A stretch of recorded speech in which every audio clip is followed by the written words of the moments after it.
Greetings and bienvenue, Midnight Crew. Thank you for returning to this broadcast, and welcome to new viewers joining us for the first time. If you like a video, then feel free to subscribe. I live on the outskirts of a tiny mountain town in Kentucky. The main part of the town is at the base of our tinier mountain. One road swerves up a mountain, houses spaced every couple hundred yards. At the top is a reservoir or man-made lake, stocked with plenty of fish. River flows down the mountain from the reservoir, through town, and into a larger natural lake. My house is the second highest on the mountain. River flows right through my backyard. Best friend Leroy lives up the road in the highest house. Fishing with Leroy in the woods between our houses back in May. Around midnight, 1 a.m., perched on a rock midstream. 2 or 3 lines at a time, deep river. Leroy sitting over the river in the branches of some trees, trying to get some carp to come out of the roots and bite. Crazy mad howling from deeper in the woods. Leroy nearly falls out of the tree. Howling followed by growling and snarling. Could not be more than a couple hundred yards from us, downstream. Leroy and I flash our lights at each other, stare at each other, listening for 5 or so minutes. Finally, Leroy says, "Damn, that was one hungry bobcat." We laugh. I'm still scared shitless, though. About an hour later, packing up, I'm stuffing some carp and bass into a cooler.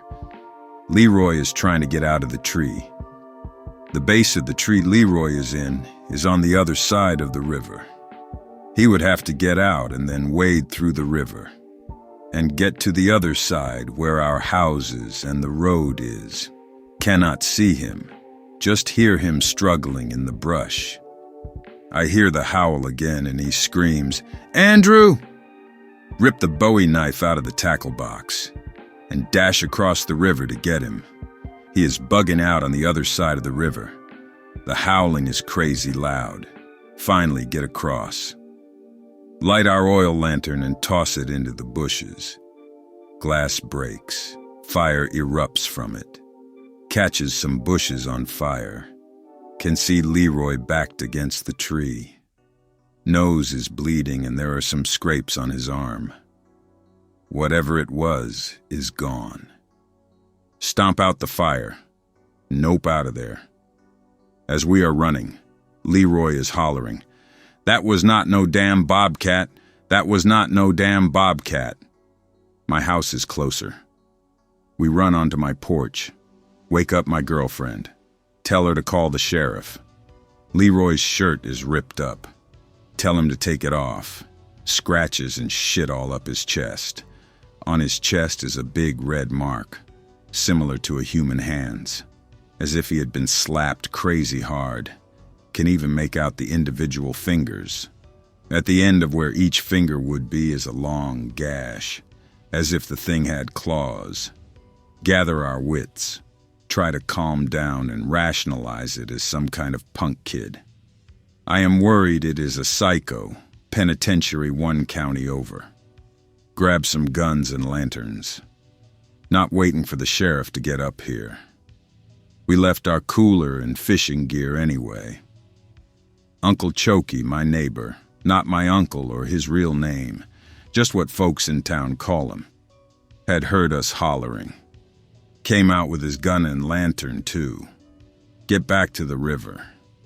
Find my gear. Leroy's is on the other side of the river still. The cooler is knocked over. Fish are flopping around on the ground. Neither of us remember kicking it over. Several of the fish are missing. We had caught 9 or 10. There were only 3 or 4 left flopping around, too far away from the river. Would have killed themselves before they flopped back into the water. Toss fish back into water. We do not care at this point. Plenty of others. Wade back across the river. Uncle Chokey is losing his wits behind us. He is old, about mid to late 70s, mumbling under his breath. Kind of unsettling. Get to where Leroy was attacked. Find his gear. Check the mud. See mine and his boot prints. Fucking human bear footprints. Leroy and I look at each other, fucking pale as hell. Uncle Chokey starts yelling into the woods. He says, "Hey, you punks, get out here before I feel you." He says, "Ain't no time to be slumping around the woods." No howling. Nothing. Head downstream to where we first heard the howling. Mud turns to grass and brush. Lose tracks. Find bushes where it happened. Deer mutilated, lying on ground. Front legs gone. Chest ripped open. Tears all in its skin. Leroy and I heave. Uncle Chokey hollers, "Damn thing is still alive." Sure enough, poor doe is still blinking. Pupils dilated more than anything I have ever seen. As if there were not anything but pupils. Smell of innards is overwhelming. Leroy and I still heaving. Uncle Chokey puts it out with his 30-06. Rifle blast echoes through the whole mountain. Hear howling again. Way far off though. Uncle Chokey is hollering again. He says, "Do not let me catch you boys. This ain't right. Y'all can get jail time for this," etc. Chokey is hollering. Elbow Leroy and shine my lantern in front of us. Footprints again. I say, "Leroy, shut up. Look here." Follow footprints back into the woods. At this point, Sheriff Lorch has caught up with us. Prints are going the other way, towards the bushes. Really what we are doing is heading towards where the thing came from, not where it had headed. Could be back where it was, though. Has not howled since Chokey shot. Lorch thinks it is a good idea to shoot again. Chokey shoots a birch a bit off from our footprint path. Thing fucking howls from a couple yards behind us. All of us lose our shit. I throw my other lantern into the bushes like last time. Fire breaks out again. All of us catch a glimpse of a pale, completely hairless man dashing through the woods away from us.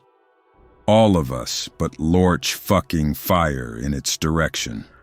Howling getting further and further away. Lorch freaking out. "Do not shoot, do not shoot."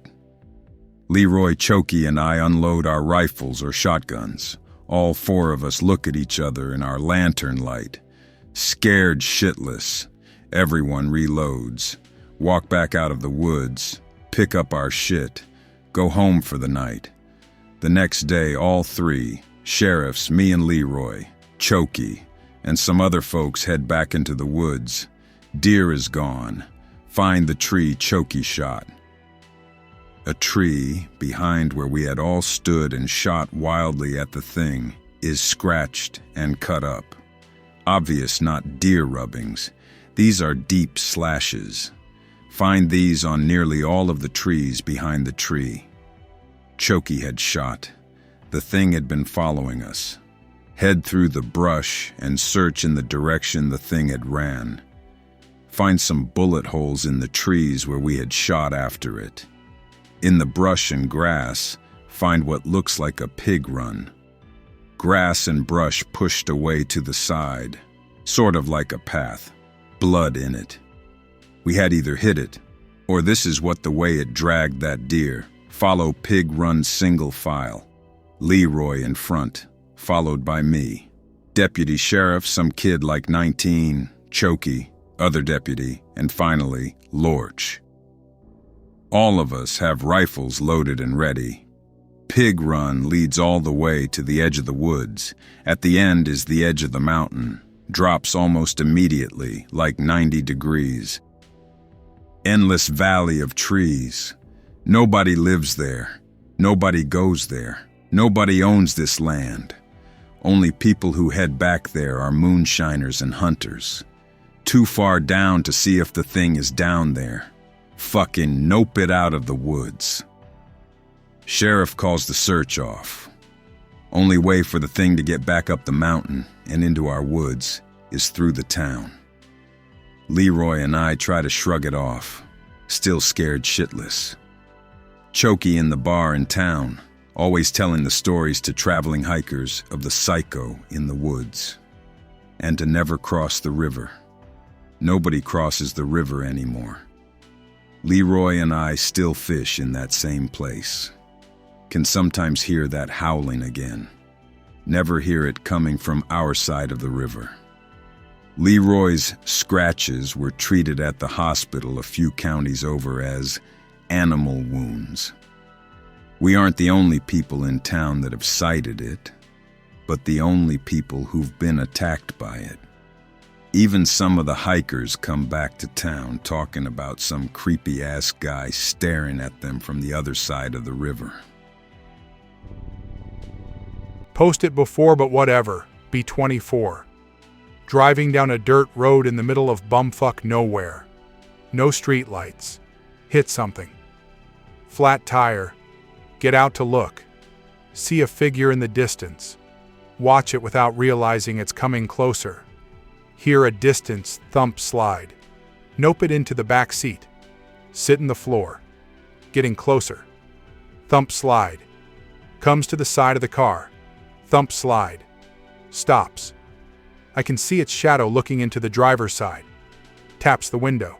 Pissing myself. Watch it stand there for a few minutes. Feels like forever. Thump slide. Gets more distance. Thump slide. Build up the nerve to look out the window. Nothing. Could be a treeman. Really non-spooky name for them, but they're basically people that die in a forest or woods and get used by trees as a host. The legs grow into a trunk, but one is usually bigger than the other, so the thump slide could be one leg hitting the floor and the other dragging behind. Got told lots of too spooky stories about them when I used to be a logger. Remember one about them cutting down a really old tree and finding a spine at the center. It was probably there when you looked out the window and just didn't notice it. Right, I'm going to Greentext in first person so my horrible writing doesn't show through as bad. This didn't happen to me. It was just one of the stories that went around. Work as a logger. The site we operate out of is in the middle of nowhere. Everyone drives there except one guy that lives on site. He's only there to make sure stuff doesn't get stolen. It's not a common occurrence in the middle of nowhere, but that's just how it is. One day, equipment starts going missing. Initially, it's small things like axes/rope/spray paint. It's not really stuff worth stealing. There's a few poles with motion detectors and floodlights on top. They light up the on-site guy's hut thing pretty well when they're triggered. He says he hasn't been woken up by them, seen them go off. Eventually, stuff starts getting damaged. Everyone is getting blamed by the site manager for not looking after their equipment. We all swear that the condition things are found in the morning isn't how we left them. Only thing that we can find out of the ordinary is these tracks. Camp is just covered in messy circles, always with a thick, sketchy-looking groove next to them. Took us a while to notice it because the place is always covered in machine tracks, footprints, and grooves. Eventually, people start blaming the guy that lives on site. He's a bit of a dumbass, though, and I doubt he has the ability to pull off stealing anything. He's of course adamant it's not him. He says he doesn't hear anything at night other than branches brushing against the side of his cabin. Everyone looks at him a bit perplexed. There's not a single tree anywhere near this guy's cabin. He has no capacity for lateral thinking and just assumes it's the wind then. I'm not so sure though, so I take a look around the cabin. There is a really deep groove all the way around this thing and a shallow, thinner one next to it. It's not a gutter or anything. It's like the tracks we found before, but as if they've been walked over hundreds of times. The site manager tells the hut cabin guy that if anything is damaged tomorrow morning, he's fired. This guy is now desperate to save his job, so he decides he's going to stay up all night. Everyone else is packed up and goes home. He's inside watching TV, inevitably falls asleep in his chair. It's now late at night. A bright light shines in his eyes and wakes him up. The spotlight is on outside and beaming through his window. He puts his hand up to block it out. Can make out a silhouette of a man, only it's got messed up arms, really thick legs, and a crooked head. The cabin guy storms outside and shouts at this guy to give up. He's been caught. When no longer silhouetted by the spotlight, he realizes it's not a person. Not quite, at least. The next morning we all arrive and cabin guy is crouched on his roof hugging an axe. We ask him what the hell he's doing and he just points to an area under the spotlight. There's a hacked off arm. An arm covered in little knots and what looks like bark. Everyone freaks out.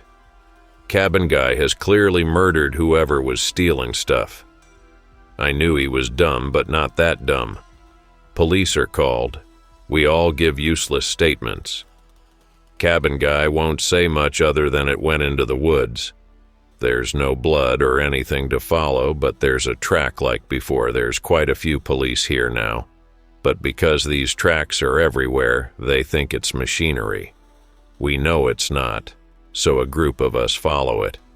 The police start searching the woods, but we convince them one should come with us. Track just dead ends by this little half-rotted away tree. We go back because there's nothing left to follow. A bit later, some policemen came back with a bunch of climbing gear and a blue backpack. They found it up a tree. It had been used to get up the tree, but not down. Inside the backpack, there's a passport with a name that matches a missing person's report. Cabin guy isn't arrested because of conflicting evidence, but is heavily questioned about the arm and eventually diagnosed with some kind of disorder. The climber is suspected to have fallen out of the tree. The body is assumed to be scavenged by wildlife. DNA testing on the arm was inconclusive. That's it. As I said, it's creepier to me, since there were a whole bunch of these stories that built up the lore of these things, and I had a similar job to cabin guy. When I was first told this story, it was pretty obvious I was scared. People started hiding backpacks in trees to fuck with me.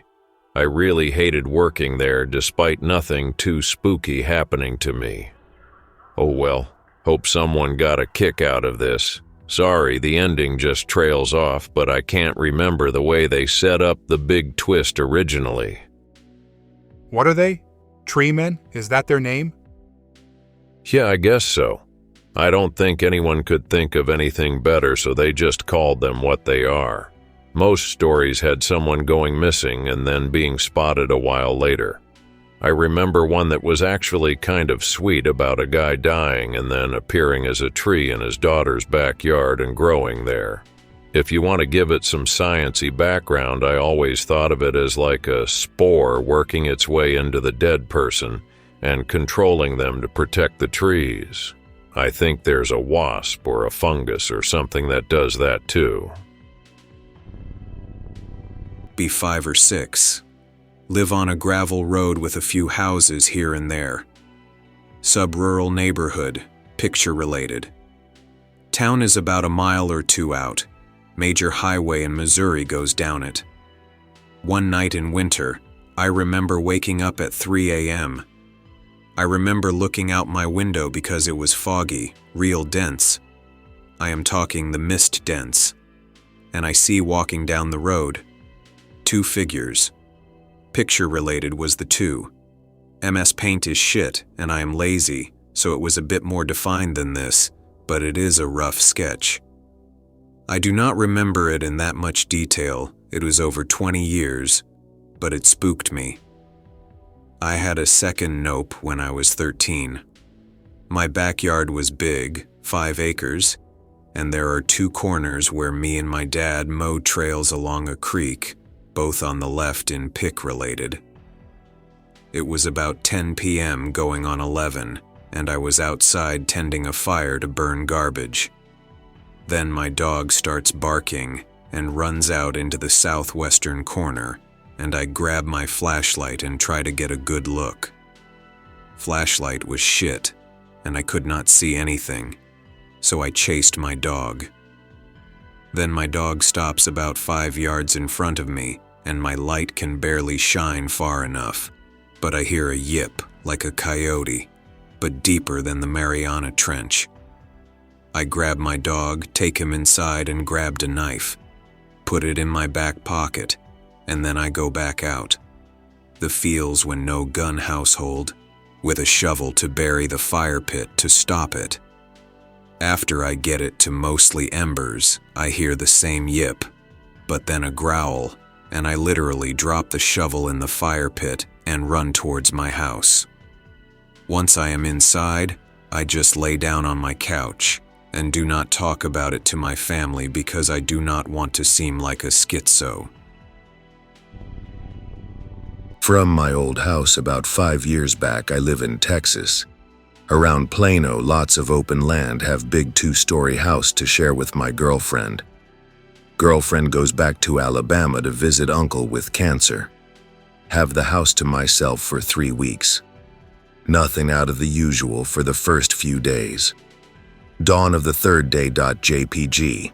Wake up around 6:30. Head downstairs for a bowl of cereal. Whole house is warmer than usual. Think whatever and grab Cheerios. Hear a single knock at my door.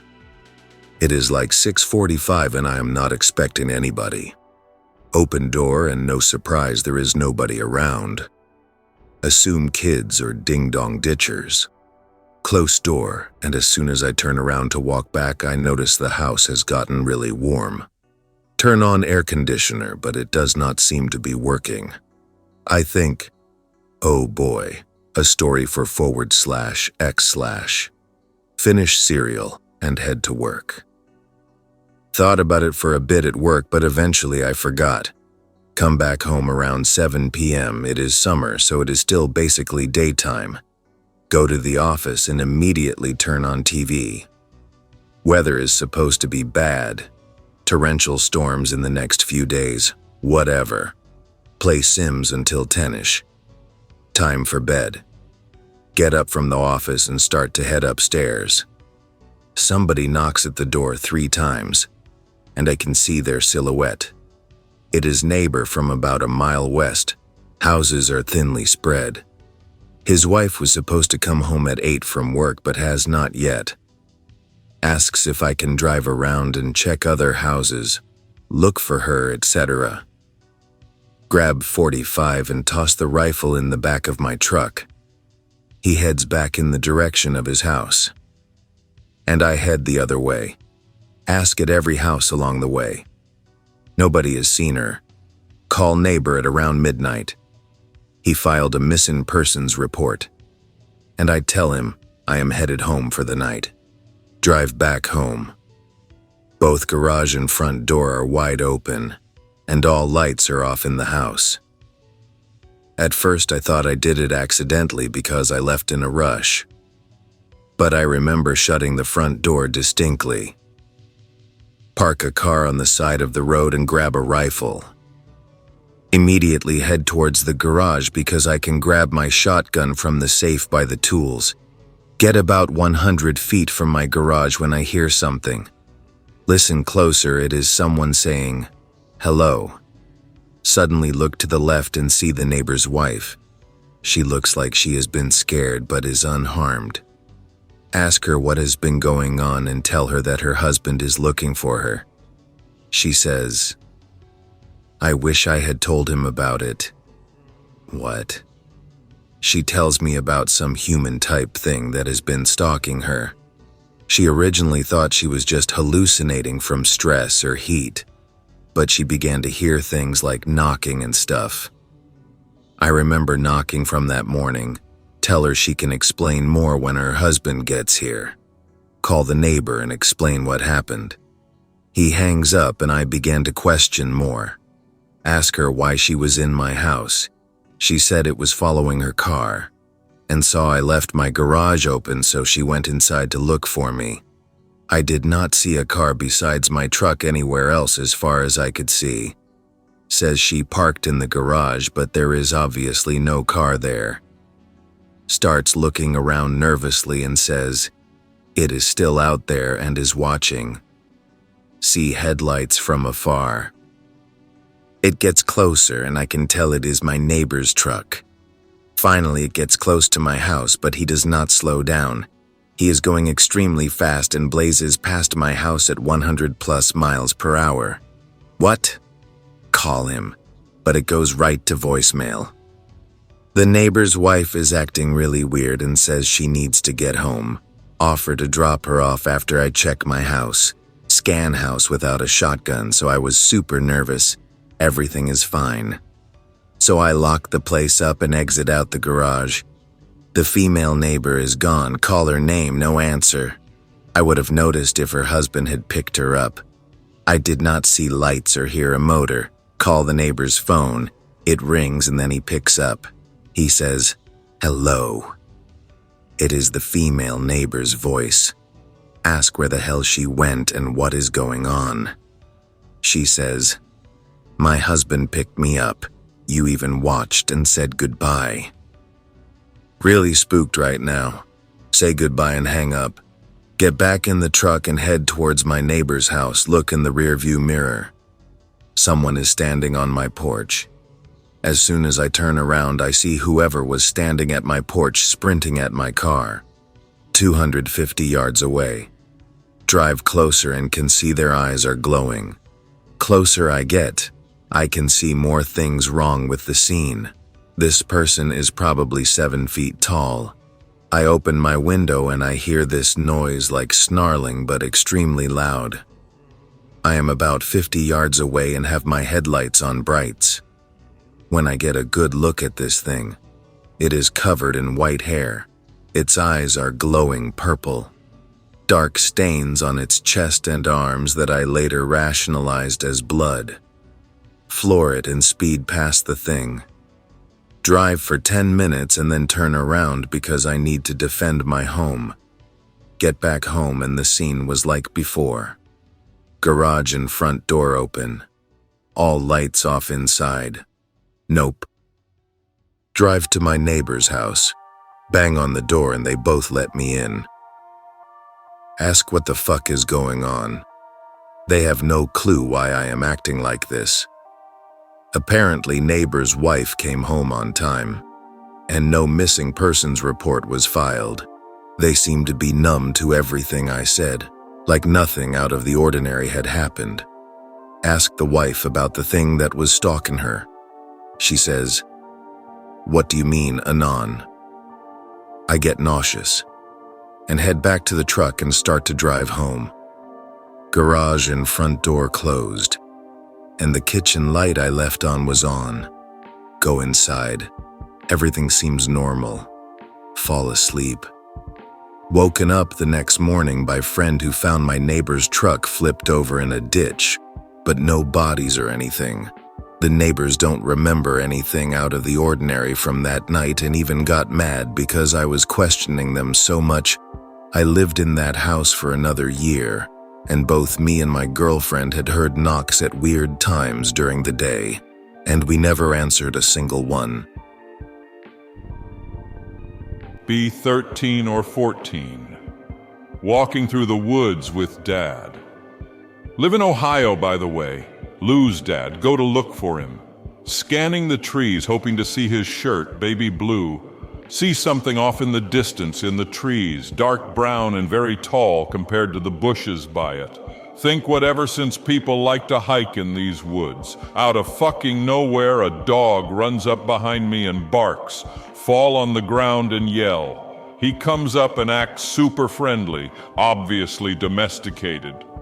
Has a collar and leash, but the leash was torn off halfway. Throw stick far away, dog takes off. All of a sudden I hear that sound. It sounds like Chewbacca, but without the gargling noise he makes, just a constant deep.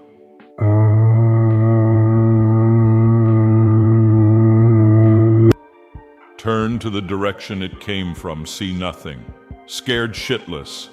Take off towards the entrance to the woods. Hear very loud noises like branches snapping, but a lot louder. Dead sprint to the car. My dad is there waiting for me. I heard it too. We are leaving right now. Never went back. I hope that you enjoyed tonight's broadcast. If you enjoyed tonight's story, then please subscribe to the channel as more Greentext will appear daily. A new broadcast will appear when the clock strikes midnight Central Time.